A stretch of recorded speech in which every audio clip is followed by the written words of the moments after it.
Hello and welcome to WordWeavers online writing groups. My name is Kristen and I'm a WordWeavers mentor, and I have the privilege of introducing you to how online writing groups work. So today what we're going to be talking about is just how to prepare for an online meeting. And if you haven't joined yet, I invite you to follow the link on the screen and become a member. It's very easy to do, and it just opens up a whole opportunity of chances to interact and learn with and from other writers, maybe who are nowhere near where you live. And that's what allows, that diversity is what makes our online writing groups so interesting. So today, just want to get started with some vocabulary. In WordWeavers, we refer to the groups that actually meet online as pages, and each page consists of 6 members. Now, there are 2 types of groups. You can join a mixed genre group, and the writers in those groups write for a variety of genres. You could have nonfiction, fiction, and all sorts of subgenres. And then we have genre-focused groups, and these are specific to children's fiction, nonfiction, etc. Now, we refer to mentors. Those are the ones who oversee the groups. I'm kind of what my teammates call the welcome wagon mentor, just here to introduce you to how to get started. And then we also have mentors who oversee the mixed genre and then the genre-focused groups. And they will connect you to the group that's going to be a good fit for you. And then within each group, we have a president, and that person organizes the group of the 6 members. Now, how does the online format work? Well, it's actually pretty streamlined. A member will submit the writing to the president for critiquing, and then the president collects those submissions and then emails them out prior to the online meeting. And we use what we call a cold read method, meaning no peeking ahead of time. The idea behind this is we want our fellow readers to look at our writing with fresh eyes, as if we were pulling a book off a bookshelf at a bookstore and just reading it for the first time. Would this catch our interest? Would we want to keep reading? And so that's why we use the cold read method. Then members will take turns reading each other's work and then providing constructive feedback. And we like to call that process the sandwich method. In other words, start with something positive. You know, we're all, like it or not, we're all very much attached to our writing. And so we need that positive reinforcement. I'm not saying it should be insincere, but find something that the writer's doing well and give them a little bit of praise. And then move into the constructive criticism.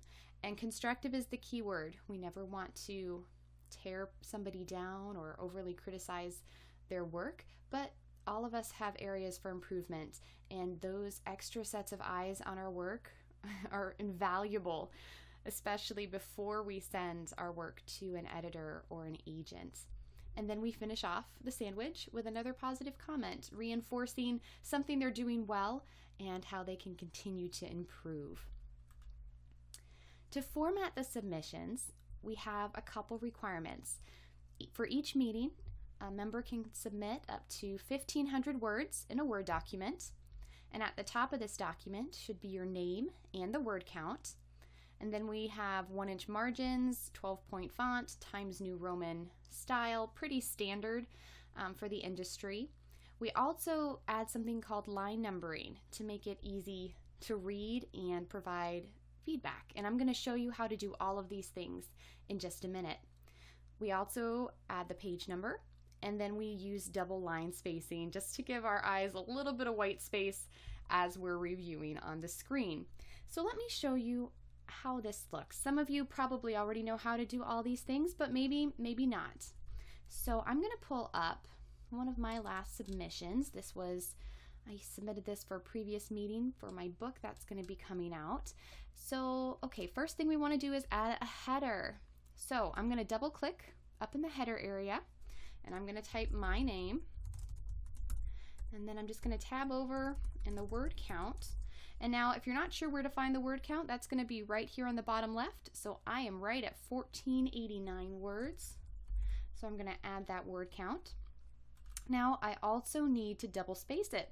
Easy way to do that is just to do a Control A for Control All on your computer. It highlights all of your content, and then go under Home, Paragraph, and choose 2.0. Now I'm using Word 2010. This is similar in other versions of Word. Should be able to find something similar, or if you need help, feel free to contact me. So now I've got it double spaced, but I'm not quite done yet. I want to insert a page number. So I'm going to go to Insert, Page Number. Just to be different, I'm going to put it at the bottom of the page. All right, so I got my page number. And then one last thing, I need to add that line numbering. So I am going to go to Layout, Page Setup, and click on the little arrow on the bottom right there. And then I'm going to go under Layout, and to the bottom I'm going to find Line Numbers. Click on that, check Add Line Numbering, and you want continuous, otherwise your line numbers start fresh with each page, and that can get very confusing. So hit OK and OK, and now you see I've got line numbers here. So when someone's critiquing my work, they can say, hey, I really liked line 49. Or, hey, we need to look at line 11 and improve some of those words. So that's how you format your submission.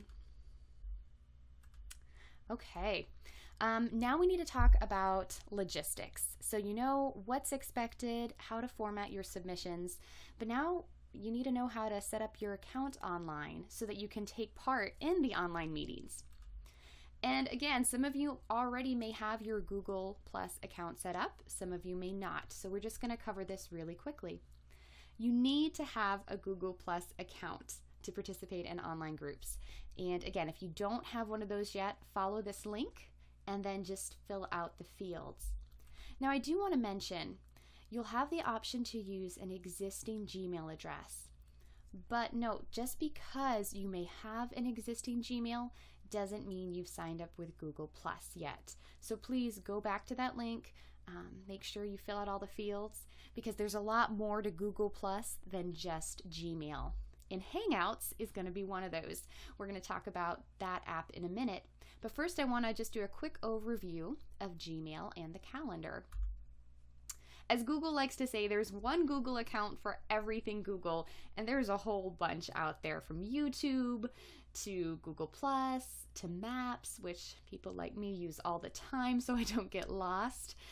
Google has a bunch of apps, but for what we're going to be using, we're going to need Gmail first of all, because your page president will be sending you your email invitation to the monthly meeting to your Gmail account. And that's why it's important you don't provide a Yahoo or an AOL or whatever other accounts there are. You can have those, but to use the Google Hangout, you're going to need a Gmail address. Because once you get that email, you need to choose Accept on the invitation, and then the meeting will automatically be added to your Google Calendar. And just a tip, sometimes these emails go to your junk folder, so be sure to check your junk mail. And once you accept, you can go to your calendar, and I'll show you where this is in a minute, and you'll see a little calendar icon or invitation. It's not really an invitation because it's already been added. It's a meeting appointment on your screen. And you can also add reminders to yourself. So let's say you want to add a reminder the day before your meeting. You can also modify your own calendar.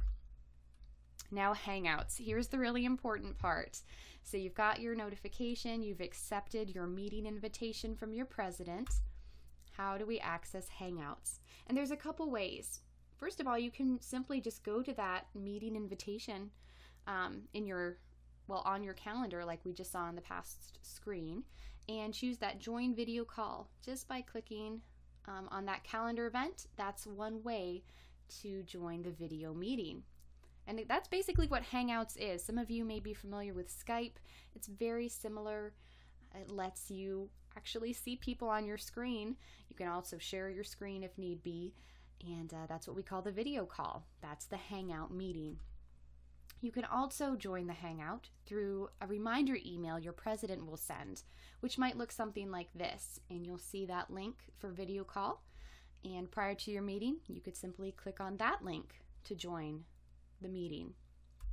And then finally, you can use Hangouts outside meetings too. The app, there's actually a Google Plus app called Hangouts. It looks like a little quote mark, and just look for that icon and you'll be able to open up a Hangout. So let's say after the meeting or before the meeting you had some questions for your president, you could ask to do a Hangout session ahead of time. So it's very versatile as a tool. And let me just show you really quickly what this looks like in real time. So I'm in my Gmail, and if you want to access your apps, all you do is click on the little 9 squares, and you've got your Google Plus if you wanted to share news. You've got your calendar. So if I click on my calendar, I can show you that my next, well, I had a meeting then, and I've got another one coming up in April on the 11th for my online group. You can also, let's see if I keep scrolling down, there's that Hangouts icon. If you wanted to open up a Hangout yourself, you could just click on that. It gives you the option to do a video call, a phone call, or message. So again, very easy to use. All right, so what's next? You have a quick overview right there of, in a nutshell, how online meetings work. And what's next is once you've registered, I'm going to reach out to you and we'll go over your questions. And if possible, do a trial run with Hangouts just to make sure you're comfortable with it.